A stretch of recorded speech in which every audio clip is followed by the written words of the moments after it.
Welcome to Pan Political. My name is Rog. Pan Political is an exploration of what the next wave of the gender equality movement might look like. It seeks to help create a world where you are not judged by your gender, where you have the opportunity to do anything that is physically possible for you to do, and where there is no sexism, no gendered violence, and no gendered patterns of any kind outside of that which is unavoidable for physical reasons, such as giving birth. Why am I doing Pan Political? I just explained the world that I believe in. In short, I believe in equality of opportunity and I'm against sexism. Here's where it gets interesting though. It's not clear that the current mainstream approaches of the gender equality movement are winning. For sure, gains are still being made in important areas. There is more work to be done, but gains are absolutely being made. In some areas, progress has stalled. In other areas, we're sliding backwards. Not only are we sliding backwards in some areas, but I can see that we're in the process of laying the foundations of gender problems for future generations, meaning the gender problems we face aren't going to be solved anytime soon. I'm going to demonstrate the difference between what I'm calling the pan-political approach and the current approach of the mainstream gender equality movement. I'm going to be using the example of violence against women. So, although none of this is going to be graphic or detailed, obviously we're going to be touching on the topic of violence against women. So this is your heads up. If now is not the right time for you to listen to this, please follow what's right for you. We would all agree that there shouldn't be violence against anyone.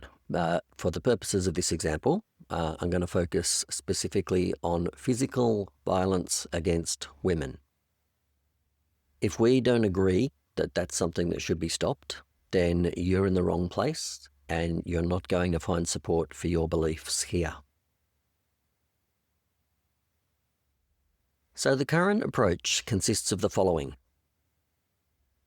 We've identified that physical violence against women happens. We've identified that the majority of that violence happens within the relationship context and that the majority of physical violence against women comes from men. In response to these understandings, we have set up awareness campaigns so that more people recognise what's going on and know what to do. We have provided support services for women. We have, or at least where we've been able to, we've made it clear that we expect men to do better. We have raised the level of education within our police forces of the nature of the problem and demanded more action and enforcement of laws. We have demanded more laws and better laws. We have raised the level of education within the entire legal system in a bid to provide higher rates of convictions and longer sentences and punishments for the men causing harm. And we have provided some alternative pathways such as anger management and behaviour change programs. I am in support of all of these approaches. Please be clear about that. I am in favour of every intervention that helps stop violence against women. There is only one problem I have with these approaches. Not one of them stops the problem from happening in the first place. Not one of them stops the intergenerational nature of the problem, and so not one of them is helping to stop future generations of women from facing violence by men. I want to repeat that again. I am in support of all of these approaches. The only problem I have with them is that not one of them stops the problem from happening in the first place. Articulating the problem is important, obviously. I am in support of that. But the question I'm really interested in, and the question we'll be exploring with this podcast is this one. What do we need to do to stop this problem from happening in the first place? What things do we need to be thinking about to stop men from using violence against women? What do we need to do to stop creating generations of violent men?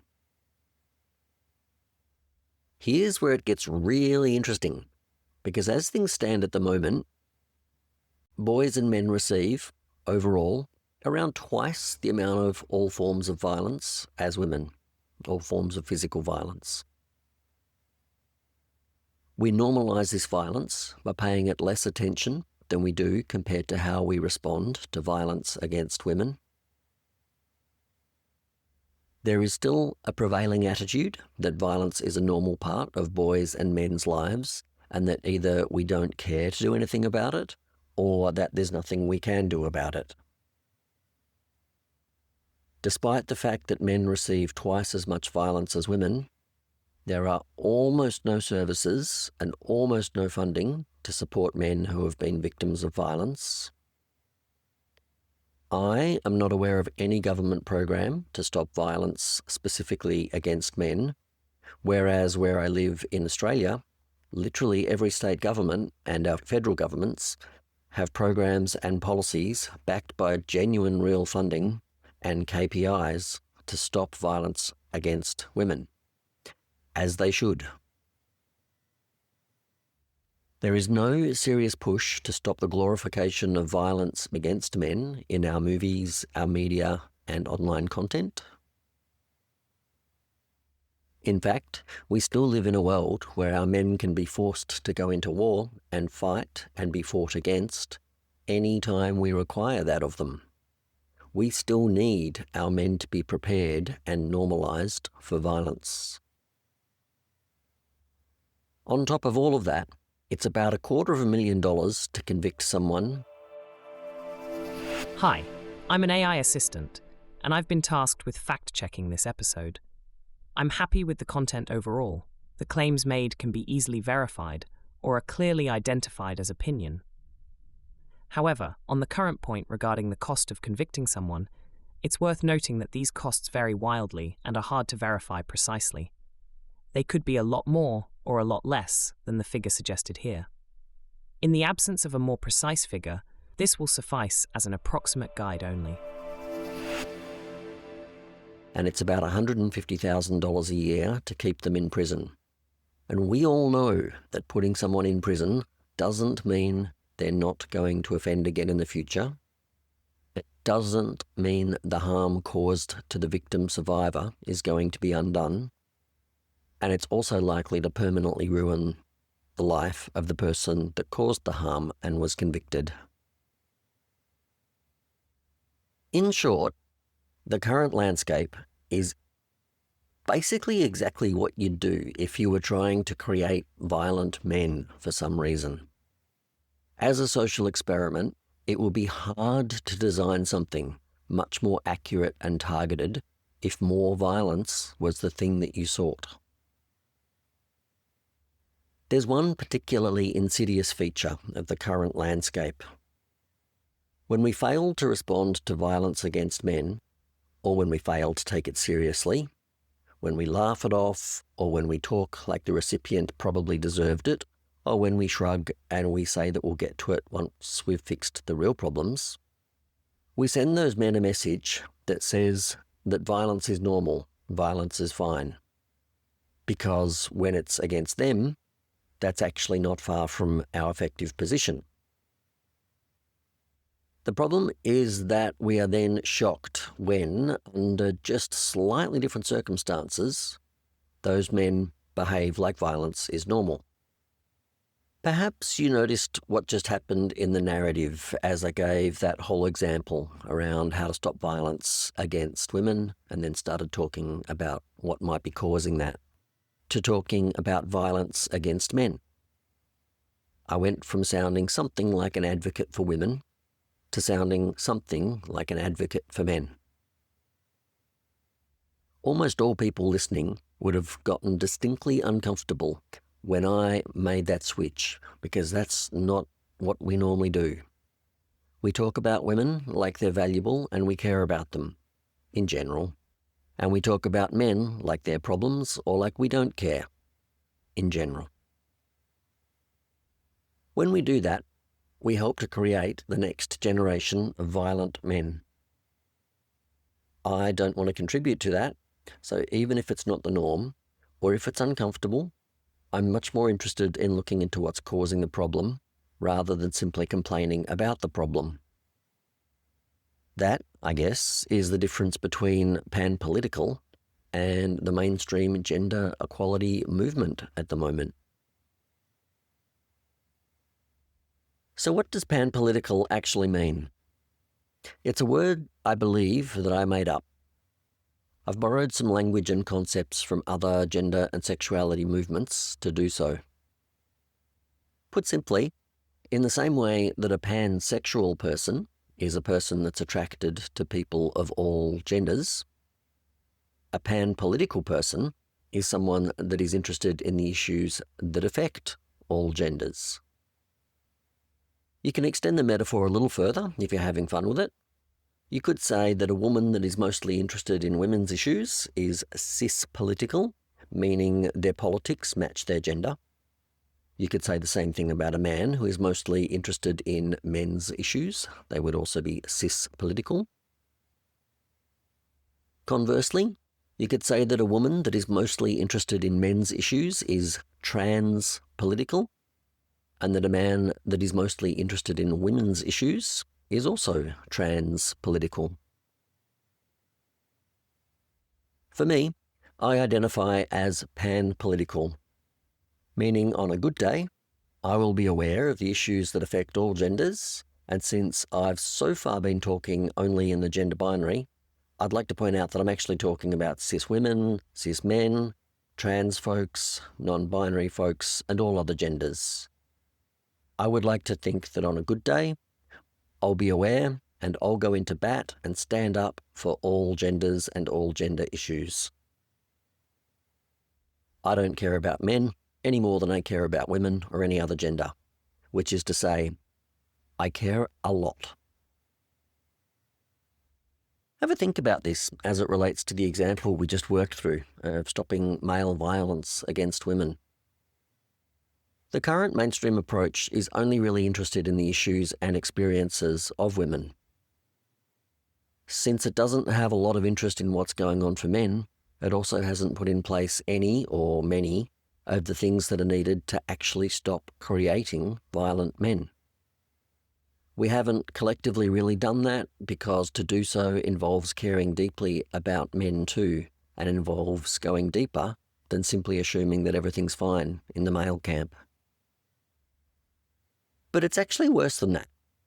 In the current climate, if you start advocating for, say, a program to stop violence against men specifically, even though that's going to have excellent results for women in the future, you're unlikely to get very far with your request because you will be perceived as being some form of a men's rights activist.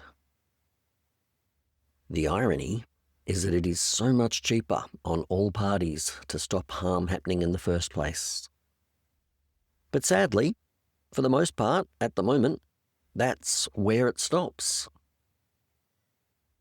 Happily, I'm no longer fussed what people think of me. A detail like that is nowhere near as important as the real things, such as stopping violence against everyone, including stopping violence against women. I would rather have a few people think I'm slightly off the rails if I've done something to progress us towards these goals. So let's go on a journey where we look at the world of gender and gender issues through a pan-political lens. It's going to be a wild ride at times, no doubt about that. I will not always get it right, but my sincere intention is to always make it clear that I have better outcomes in mind for everyone. If I fail in that, I'm failing at being pan-political, which wouldn't be great. For those of you that want to know more about me, keep listening. I'll introduce myself in just a second. But it's entirely irrelevant to the subject matter. Who I am should have nothing to do with the ideas that I want to propose. So feel free to skip ahead at this point in time, and I look forward to sharing Panpolitical with you. In the meanwhile, for those of you still listening, here's a little about me. So in terms of age, as at the time of writing, I'm 53 years old. In terms of my gender, that's a little more complicated. I look at this in 4 levels. First level, in terms of my physical body, I'm cis male. I used to think I was on a trans journey, but it was just that I didn't like being seen by the world in the way that cis males are seen. And I acknowledge that people of all genders sometimes experience this, don't like the way the world sees their gender, so I'm not claiming this is exclusive to me or to male genders. But ultimately, I made peace with my physical body and have made some level of peace with the way the world perceives me. So I've kept my body as it is, which I think has for sure been the right decision for me. That's not to say that it's the right decision for everyone. So if my decision to not go down a trans path has been right for me, that's not my way of saying it's not right for other people. Next level of gender, in terms of my psychology, by which I mean concepts like, do I feel like I'm a masculine or a feminine person, or do I identify with the personality traits people tend to associate with people that look like me? So I mean, because I look male, the question is, do I identify as a man, or do I identify as a person with man-like psychology? I don't.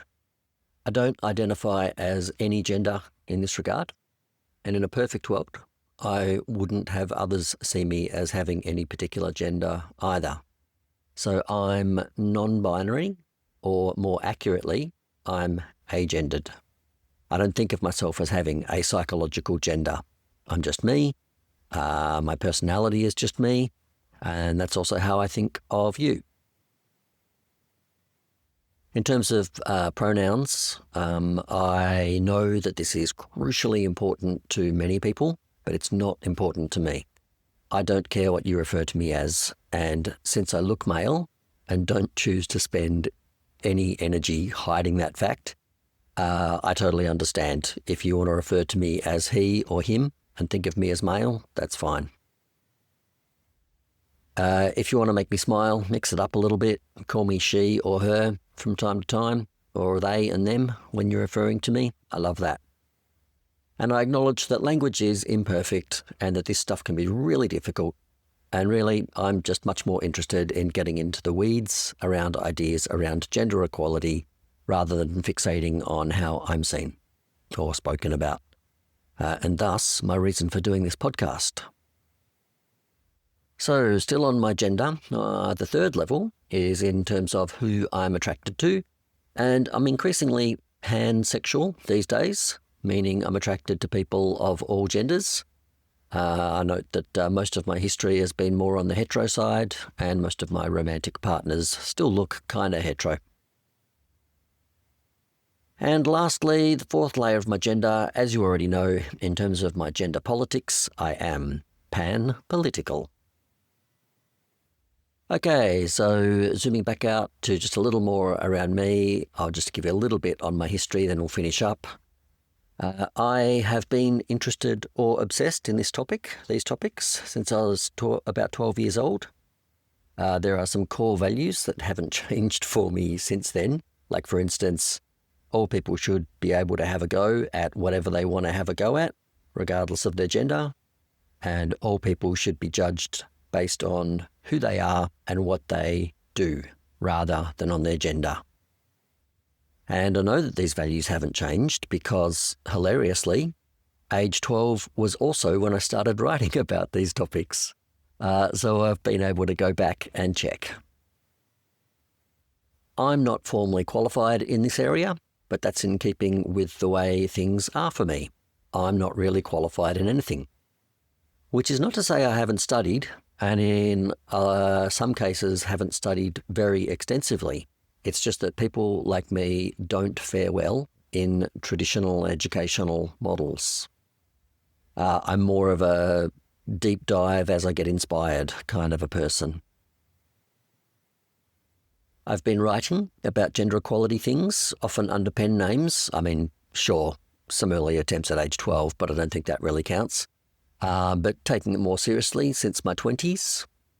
I've worked in various capacities, various jobs, various sectors, but for the last 14 or so years, I've been a sex educator. I found ways to teach consent and communication and self-development and to make it fun. And in the process, I've reached tens of thousands of people. I've moved the needle just a little tiny bit around how consent plays out in the world, and I'm proud of that. I was running a podcast, just for the fun of it, on sexuality issues, which became much more about gender issues as time went by. And I was liking it so much that I've finished up my old podcast, and as you can see from this new one, I'm focusing exclusively on gender stuff now. So that's enough on me. Let's get to the content with just one final note. If you're wondering why this podcast starts at episode 108 rather than episode number 1, it's because my last podcast feed got merged into this one, and this is the number I'm up to.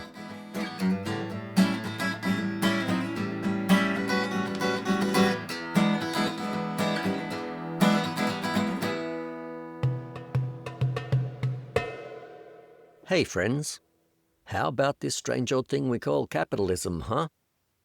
I have some thoughts. First off, I want to say this clearly. If you're just listening, that's genuinely enough. I see the download numbers, I know you're there, and it means something very real to me.